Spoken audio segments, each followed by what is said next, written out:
waxaa lagu tilmaamaa qoriga ugu isticmaalka badan adduunka uguna jecel yihiin mucaaradka iyo jabhadaha hubeysan ee adduunku. sidoo kalena waa qoriga keliya ee astaantiisu ka dhex muuqato calaamada dalalka qaar. sanadkii 2004 waxaa lagu tilmaamay qoryaha adduunka yaala 400 milyan, halka qoriga AK-47 keligiis uu ahaa 100 milyan oo qori.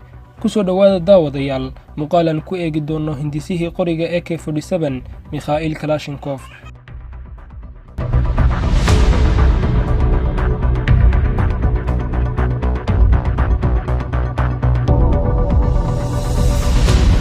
inkastoo lagu sharfay ikhtiraacida qorigan, ayuu haddana ka helay lacag aad u yar markii uu farsameeyey. Mikhail Kalashnikov ayaa ku dhashay galbeedka Siberia 10 November 1919, waxaana uu ka mid ahaa qoys ka kooban 18 carruur ah. sanadkii 1938 ayaa lagu yeeray inuu ka mid noqdo ciidamadii Midowgii Soviet ee Red Army ama ciidamadii Casa, waxaana xirfadda uu lahaa ay qayb ka noqotay sidii loo horumarin lahaa hubka ay isticmaalaan ciidamada taangiyada. hase yeeshee waxa uu farsameeyey qoriga caanka ku noqday AK-47 kadib markii uu weydiiyey askari ay saaxiibo ahaayeen sababta uu Ruushku u samaysan waayey qori la mid ah kuwa ay isticmaali jireen xilligaasi Jarmalku. farsamaynta qoriga AK-47 waxa ay dhammaatay sanadkii 1947, 2 sano kadibna qorigan waxa uu noqday mid ay la qabsadeen isticmaalkiisa ciidamadii gaashaanbuurtii Warsaw oo ahaa ciidamadii ugu horeeyay ee isticmaala qorigan.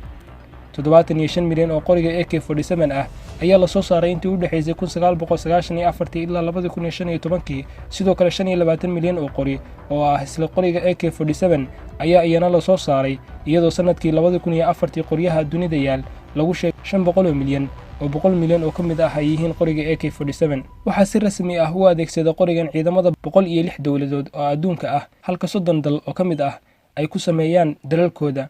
waxaana lagu tiriyaa hubka ugu badan ee sida weyn u adeegsadaan jabhadaha iyo argagixisadu. dhimashada uu sababo qorigan waxay laba jibaar ka badan tahay dhimashada ay sababaan madaafiicda iyo gantaaladu.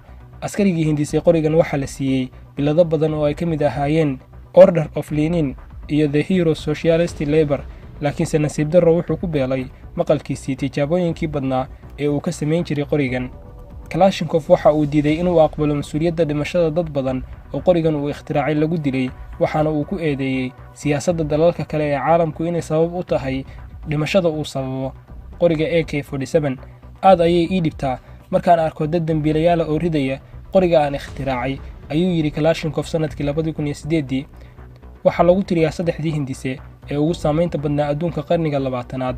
wuxuu dhintay Kalashnikov sanadkii 2013, waxaana lagu sameeyey aas qaran Ruushka. ma ahan qof ay dadku si weyn u yaqaaniin, laakiin waxaa hubaal ah in dadka ku nool dunidan badankood ay si weyn u yaqaaniin qoriga uu ikhtiraacay oo 60kii sano ee la soo dhaafay ahaa qoriga ugu gumaadka badan adduunka.